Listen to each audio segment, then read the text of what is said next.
Assalamualaikum warahmatullahi wabarakatuh. Di sini kami akan menjelaskan tentang pemikiran hukum Islam menurut Madzhab Hambali. Saya Nadia Kodratunada dengan NIM 0602032244 akan menjelaskan materi yang pertama. Materi yang pertama yakni tentang biografi Imam Hambali. Nama asli beliau adalah Ahmad bin Muhammad bin Hambal bin Asad bin Idris bin Abdullah bin Hasan Asy-Syaibani. Beliau masih termasuk keturunan dari Rasulullah SAW. Beliau lahir di bulan Rabiul Awal di Baghdad pada tahun 164 Hijriah. Ketika beliau masih kecil, ayah beliau yang merupakan pejuang yang handal meninggal dunia. Semenjak kematian ayahnya, ibu Imam Hambali yang bernama Safiyah binti Maimunah binti Abdul Malik Asy-Syaibani tidak menikah lagi. Hal ini bertujuan agar bisa memfokuskan perhatiannya pada Ahmad atau Imam Hambali. Sejak kecil, beliau telah menunjukkan ketertarikannya pada ilmu pengetahuan. Hal ini terlihat dari ketika kemanapun beliau pergi, beliau selalu membawa kertas dan pena, lalu menulis semua yang dirasa bermanfaat untuk dirinya. Pada saat itu pula, Baghdad merupakan kota pusat ilmu pengetahuan, sehingga beliau tidak melewatkan kesempatan tersebut dengan memperdalam ilmu pengetahuan. Beliau memulai dengan menghafal Al-Quran, kemudian bahasa Arab dan hadis. Pada awalnya, Imam Hambali mempelajari Fiqih Ar-Ra'i dari Al-Qadhi Abu Yusuf, murid Imam Abu Hanifah. Namun, beliau lebih cenderung mempelajari hadis, sehingga beliau lebih memperhatikan aspek hadisnya.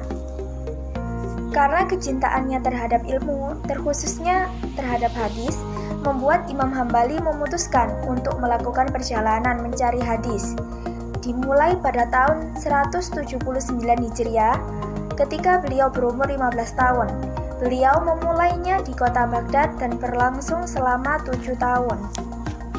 Pada tahun 186 Hijriah, beliau belajar ke Bashrah. Setahun kemudian, beliau pergi ke Hijaz. Selanjutnya, beliau juga berkunjung ke Kufah, Yaman, dan Makkah. Ketika pergi ke Makkah, di sanalah beliau bertemu Imam Syafi'i yang pertama kalinya dan mulai berguru padanya tentang fikih dan usul fikih. Ketika mencapai usia 40 tahun, beliau kembali ke Baghdad dan mulai berijtihad secara mandiri dan mengajarkan ilmu hasil ijtihad dan ilmu yang telah diterimanya dalam perjalanan. Imam Hambali lebih percaya kepada dan mengandalkan catatan daripada hafalan, meskipun semua orang mengakui kekuatan daya hafalannya. Pada muridnya pun dilarang menulis hadis kecuali setelah dipastikan berasal dari catatan beliau. Imam Hambali pula merupakan ilmuwan yang sangat produktif. Beliau menulis banyak sekali kitab, seperti kitab Al-Ilal, At-Tafsir, An-Nasikh wal Mansukh, Az-Zuhd, Al-Masail, Al-Fadail As-Sahabah, Al-Ashribah, Al-Faraid, dan lain-lain. Dan ada pula kitab yang paling masyhur, yaitu kitab Al-Musnad. Lalu pembahasan yang kedua yakni tentang pemikiran hukum Islam menurut Madzhab Hambali. Imam Hambali menganggap Imam Syafi'i sebagai guru besarnya. Oleh karena itu, dalam pemikiran beliau banyak sekali yang dipengaruhi oleh Imam Syafi'i. Hal ini juga dapat diketahui dari perkataan beliau ketika sudah menjadi imam besar, yakni, apabila saya ditanya tentang sesuatu yang tidak saya jumpai kabar dari hadis atau asar para sahabat yang menjelaskannya, maka saya berpegang kepada pendapat Imam Syafi'i. Meskipun pemikiran dan metode Imam Hambali dipengaruhi oleh Imam Syafi'i, akan tetapi warna fikih yang dihasilkan kadang berbeda dengan pendapat Imam Syafi'i. Seperti dalam masalah yang sama, beliau bisa berbeda pendapat dengan Imam Syafi'i karena beliau memiliki hadis tentang masalah tersebut, sedangkan Imam Syafi'i tidak. Pemikiran fikih Imam Hambali sangat dipengaruhi oleh pengetahuannya tentang hadis. Hadis menempati posisi sentral di samping Al-Quran dalam madhab fikihnya. Beliau menentang keras pendapat yang berdasarkan Al-Quran semata dan mengabaikan hadis. Tetapi bukan berarti beliau pesimis dalam menerima hadis. Hadis-hadis diseleksi secara ketat oleh beliau, terutama hadis-hadis tentang hukum. Sedangkan hadis lain yang tidak berhubungan langsung dengan hukum, beliau melonggarkan seleksinya. Beliau dapat menerima hadis sebagai hujjah fadhail amal selama dhaifnya bukan karena perawinya pembohong. Sekian dari saya, kurang lebihnya mohon maaf. Akan dilanjutkan oleh teman saya Saudara Zahin tentang metode istinbat dan unsur kemodernan dari madhab Hambali. Baik, saya akan melanjutkan penjelasan dari saudari Nada, yakni pembahasan yang ketiga, metode istinbat, hukum atau ijtihadnya atau sumber hukum Imam Hambali. Memiliki metode sendiri dalam mengistinbatkan hukum. Metodologi fikih Imam Hambali dapat disarikan dari fatwa-fatwa fikih yang disampaikan murid-murid dan pengikutnya. Ibnu Qayyim dalam kitabnya Ya'lam al-Muqin menjelaskan 5 dalil yang menjadi dasar istinbat hukum Imam Hambali, yaitu yang pertama, nas Al-Quran dan Sunnah. Al-Quran dan Sunnah disebutkan secara bersamaan pada tempat yang sejajar di peringkat pertama urutan sumber dan dalil hukum, karena keduanya mempunyai hubungan timbal balik yang erat. Sunnah sendiri merupakan penjelasan bagian Al-Quran dan kehujahan sunnah ditetapkan melalui akidah. Akan tetapi, pada hakikatnya sunnah ditempatkan pada peringkat kedua. Apabila Imam Hambali menemukan nas dalam Al-Quran atau sunnah, maka beliau tidak mempertimbangkan dalil lain yang mungkin memiliki perbedaan dalam petunjuk hukum dan nas-nas tersebut, meskipun itu berupa fatwa sahabat. Misalnya, Imam Hambali tidak menerima fatwa Mu'az bin Jabal dan Muawiyah yang memperolehkan seorang muslim mewarisi harta orang kafir, karena bagi Imam Hambali sudah cukup jelas dan sahih hadis yang melarang hubungan kewarisan antara muslim dan kafir karena perbedaan agama. 2. Fatwa sahabat. Apabila para sahabat mengeluarkan fatwa tentang suatu masalah hukum dan tidak ada perbedaan pendapat mereka, maka Imam Hambali menerimanya sebagai sumber dan dalil hukum setelah Al-Quran dan Sunnah. Meskipun tidak ada perbedaan pendapat, Imam Hambali tidak menyebutnya sebagai ijma'. Imam Hambali lebih suka menyebutnya dengan fatwa sahabat. Ketika Imam Hambali tidak menemukan fatwa sahabat seperti di atas, maka Imam Hambali mencari fatwa yang diperselisihkan di kalangan sahabat dengan memiliki fatwa yang lebih sesuai dengan Al-Quran dan Sunnah. Hadis mursal dan hadis dhaif. Ya, yang ketiga, dalil dan sumber yang ketiga menurut Imam Hambali adalah hadis mursal dan hadis dhaif. Imam Hambali membagi tingkatan hadis ditinjau dari kualitas perawinya kepada hadis sahih dan hadis dhaif. Hadis dhaif yang dimaksud ini tidak sama dengan hadis dhaif dalam pengertian ilmu hadis yang membagi hadis kepada hasan dan dhaif.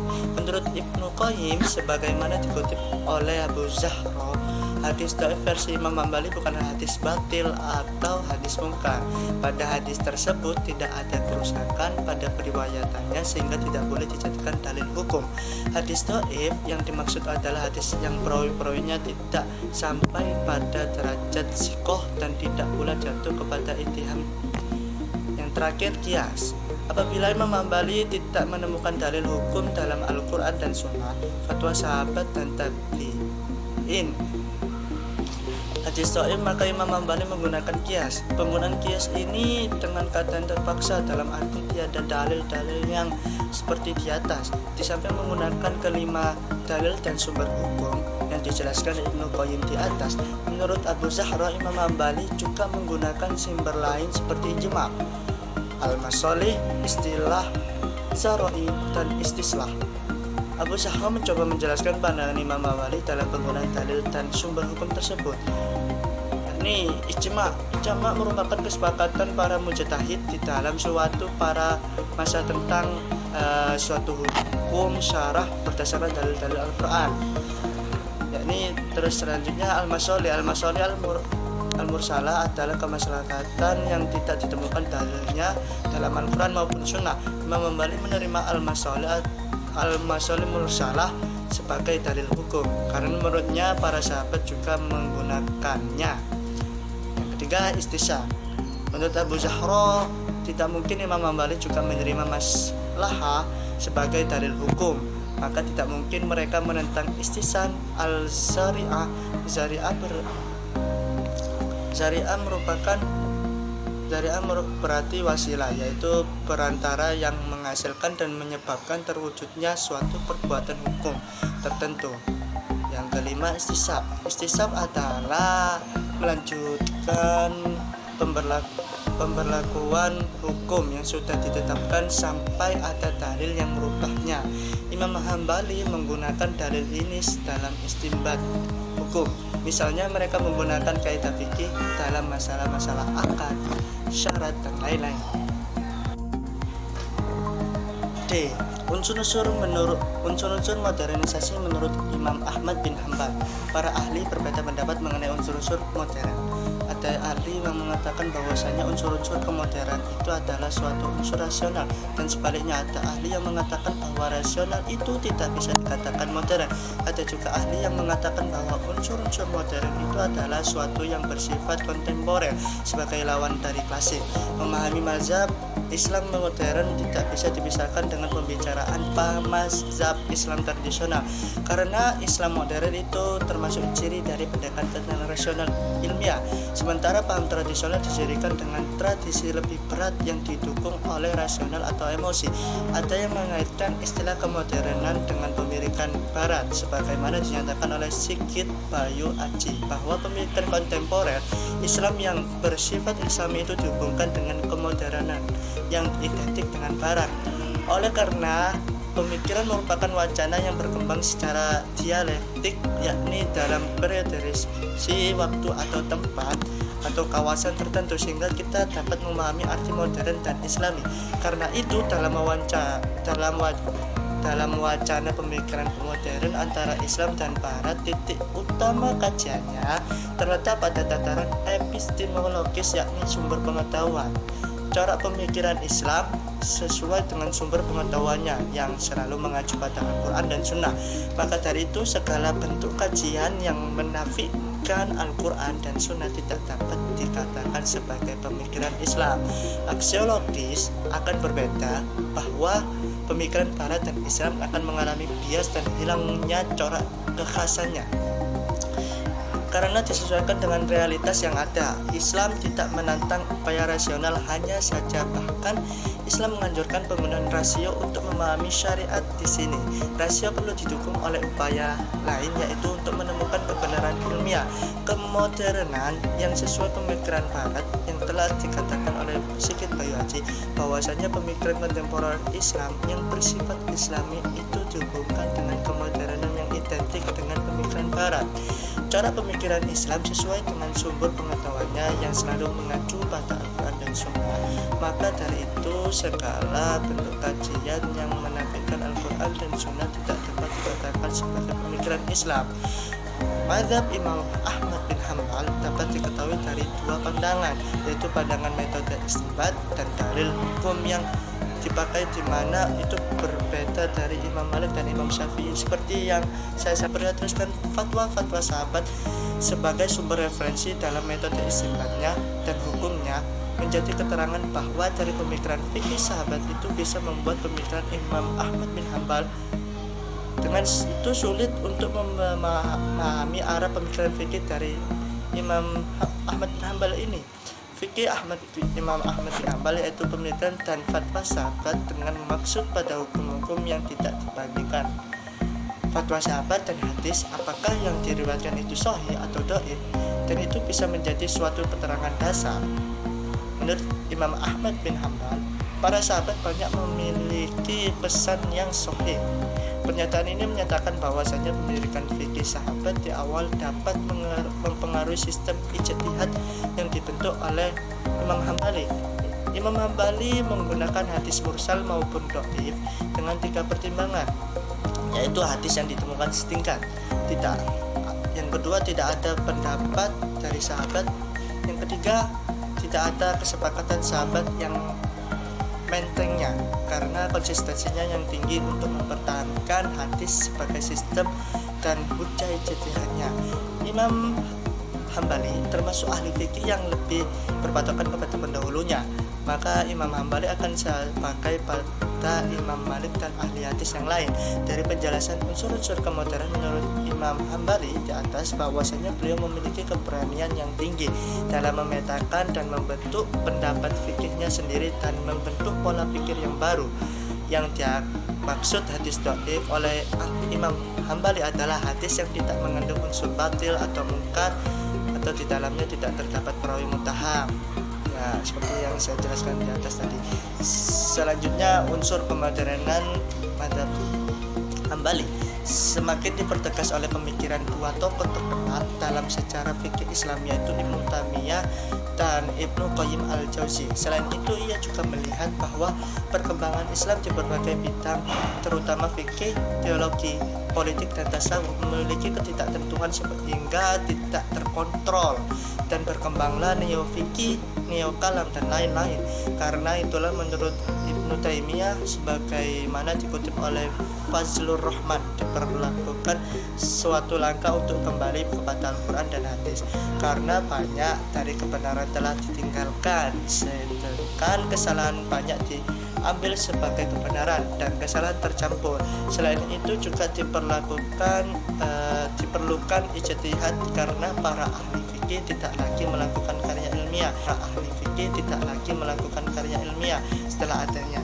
Dalam hal ini ulama yang banyak mengeluarkan fatwa dan Umar bin Khattab, Ali bin Abi Thalib, Abdullah bin Mas'ud, Abdullah bin Abbas, Zaid bin Sabit, Sayyidah Aisyah, serta Abu Bakar, Utsman bin Affan, Muaz bin Jabal, Sa'ad bin Waqqas, Talha bin Abi Ubaidillah, Zubair bin Awam, Abdullah bin Al-Farisi adalah sahabat yang tidak terlalu banyak mengeluarkan fatwa.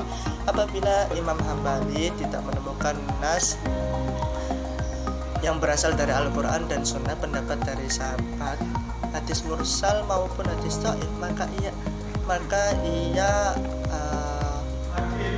baru mengambil qiyas, tetapi ia mengambil qiyas yang berasal dari ulama terdahulu dan masyhur.